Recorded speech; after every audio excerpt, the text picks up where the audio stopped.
Welcome to chemistry learners academy. I am professor Mohammad Sarwar. Students, हमारा numerical का session चल रहा है केमिस्ट्री लर्नर्स अकेडमी पर। आज हम एक बहुत ही इंपॉर्टेंट क्वेश्चन को देखने लगे हैं चैप्टर नंबर 3 गैसेस में से, एफएससी पार्ट 1 से। इन न्यूमेरिकल्स को अच्छी तरह से ज़हन नशीन कर लें क्योंकि ये न्यूमेरिकल बहुत ही ज्यादा इंपॉर्टेंट है एग्जामिनेशन पॉइंट ऑफ व्यू के लिहाज से। मोस्ट इंपॉर्टेंट न्यूमेरिकल्स में से क्वेश्चन नंबर 22 है from exercise chapter number 3 gases, FSc part 1 से। Calculate number of molecules and the number of atoms in given amount of each gas. Number 1, 20 centimetre cube of methane at 0 degree centigrade and a pressure of 700 mm of Hg। Students, इस question में हमें volume, temperature और pressure तीनों में parameters दिए हुए हैं, इसलिए जनरल गैस इक्वेशन को इस्तेमाल कर सकते हैं। नंबर ऑफ मोल्स मालूम करने के लिए नंबर ऑफ मोल्स मालूम कर चुके होंगे तो फिर हमारे लिए बहुत ही आसान होगा नंबर ऑफ पार्टिकल्स को मालूम करना, और उनके लिए हमारे पास फार्मूला मौजूद है। पार्ट ए के लिए डाटा है volume 20 centimetre cube. 20 centimetre cube को डेसीमीटर क्यूब में तब्दील करना है, तो इसको 1000 से डिवाइड कर देते हैं तो ये आंसर आएगा 0.02 decimetre cube. Temperature 0 degree centigrade है जो कि केल्विन में 273 केल्विन है। प्रेशर 700 mm ऑफ Hg है।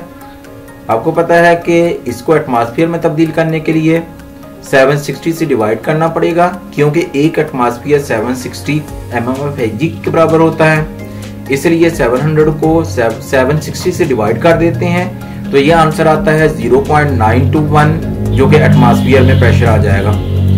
R की वैल्यू एटमॉस्फेयर डेसीमीटर क्यूब पर मोल पर केल्विन वाली लेनी है जो कि 0.0821 एटमॉस्फेयर डेसीमीटर पर मोल पर केल्विन है। नंबर ऑफ मोल्स मालूम करने के लिए जनरल गैस इक्वेशन अप्लाई करते हैं। जनरल गैस इक्वेशन है PV = nRT।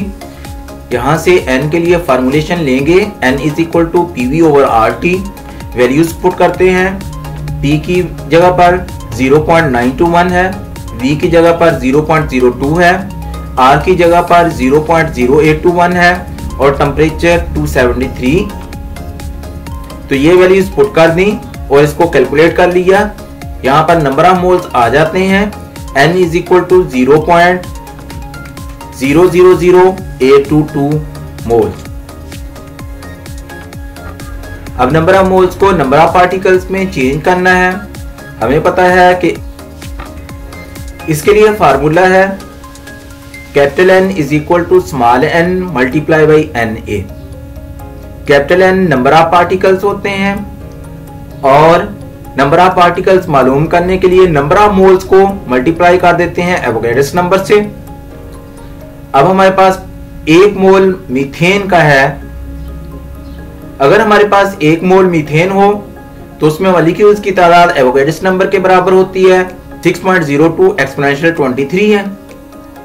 तो जो टोटल नंबर ऑफ मोल्स जो कि पिछले पेज पर हमने कैलकुलेट किए हैं वो 0.000822 मोल्स होते हैं। इन मोल्स को मॉलिक्यूल्स में तब्दील करने के लिए हम इसको मल्टीप्लाई कर देते हैं एवोगैड्रोस नंबर से। हम इसको मल्टीप्लाई करते हैं एवोगैड्रोस नंबर से, तो यहाँ पर हमारे पास आएगी वैल्यू 6.02 एक्सपोनेंशियल 23 मल्टीप्लाई बाई 0.000822। इसको कैलकुलेट कर लिया तो यहाँ नंबर ऑफ मॉलिक्यूल्स आ जाएंगे, वो है 4.95 एक्सपोनेंशियल 20। कैलकुलेट करने से जो आंसर आएगा वो है 4.95 एक्सपोनेंशियल 20। ये total number of molecules methane के आ जाएंगे। अब मीथेन के नंबर ऑफ मॉलिक्यूल्स को मालूम कर लिया है। अब हमने टोटल नंबर ऑफ एटम्स मालूम करने हैं। हमें पता है कि मीथेन का फार्मूला CH4 है, तो इसमें 1 कार्बन एटम और 4 हाइड्रोजन एटम है। तो total number of atoms in the methane molecule is 5। इसलिए 1 molecule of methane contains number of atoms is equal to 5। तो जो टोटल नंबर ऑफ तो जो टोटल नंबर ऑफ मॉलिक्यूल्स हम पिछले स्टेप में मालूम कर चुके हैं, उनके नंबर ऑफ एटम्स मालूम करने के लिए हम उसको मल्टीप्लाई कर देंगे 5 से। तो कैलकुलेशन आएगी 5 मल्टीप्लाई बाई 4 बाई 9 5 तो कैलकुलेशन इस तरह से आएगी 5 मल्टीप्लाई बाई 4.95 एक्सपोनेंशियल 20।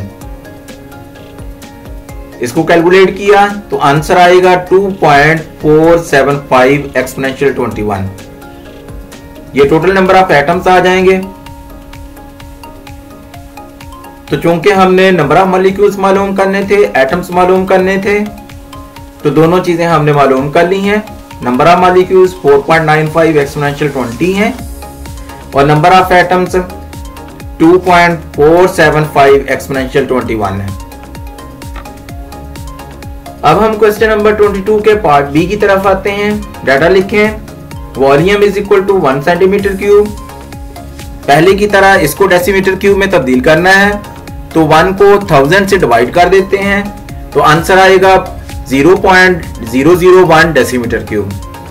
अब टेम्परेचर 100 डिग्री सेंटीग्रेड है, तो 100 में 273 ऐड कर दें। अब टेम्परेचर 373 केल्विन आएगा। प्रेशर 1.5 एटमॉस्फेयर है। आर की value 0.0821 atmosphere decimetre cube per kelvin per mole लिखेंगे। नंबर ऑफ मॉलिक्यूल्स और नंबर ऑफ एटम्स इसमें मालूम करने हैं। जनरल गैस इक्वेशन को अप्लाई करते हैं। PV is equal to nRT। यहां से नंबर ऑफ मोल्स मालूम करने के लिए फार्मूलेशन लेंगे। N is equal to PV over RT। Values को पुट कर देते हैं। P की जगह पर 1.5, V की जगह पर 0.001, R की जगह पर 0.0821 और T की जगह पर 373। इसको कैलकुलेट किया तो नंबर ऑफ मोल्स आ गए 4.9 एक्सपोनेंशियल -5। अब चूंकि हमने नंबर ऑफ मॉलिक्यूल्स मालूम करने हैं और नंबर ऑफ एटम्स मालूम करने हैं, तो इसका पहला स्टेप हमने मालूम कर लिया, नंबर ऑफ मोल्स मालूम कर लिए। और नंबर ऑफ मोल्स को उसके मॉलिक्यूल्स में कन्वर्ट करना है। हमें पता है कि 1 मोल अमोनिया में 6.02 एक्सपोनेंशियल 23 मॉलिक्यूल्स होते हैं। तो जो दी हुई वैल्यू है नंबर ऑफ मोल्स जो हमने कैलकुलेट की हैं उससे, वो 4.9 एक्सपोनेंशियल -5 मोल्स हैं। तो 4.9 exponential -5 moles of ammonia will contain total number of molecules is equal to 6.02 exponential 23 multiplied by 4.9 exponential -5। तो इसको कैलकुलेट किया तो 2.95 एक्सपोनेंशियल 19 ये टोटल नंबर ऑफ मॉलिक्यूल्स आ जाते हैं अमोनिया के। अब इसमें हमने नंबर ऑफ एटम्स भी मालूम करने हैं। हमें पता है कि अमोनिया के एक मॉलिक्यूल में टोटल एटम्स की तादाद 4 होती है। NH3 फार्मूले से ज़ाहिर है। इसमें नाइट्रोजन है 1 और 3 हाइड्रोजन है। तो टोटल नंबर ऑफ एटम्स इस एक मॉलिक्यूल में 4 हैं। तो ऊपर जो स्टेप में हमने नंबर ऑफ मॉलिक्यूल्स मालूम किए हैं, तो उन सारे नंबर ऑफ मॉलिक्यूल्स में टोटल कितने एटम्स होंगे, तो ऐसा मालूम करने के लिए हमने उन नंबर ऑफ मॉलिक्यूल्स को 4 से मल्टीप्लाई कर देना है। तो ये 4 मल्टीप्लाई बाई 2.95 एक्सपोनेंशियल 19 आ जाएगा। इसको कैलकुलेट कर लिया। अब हमारे पास आंसर आता है 1.18 एक्सपोनेंशियल 20 एटम्स।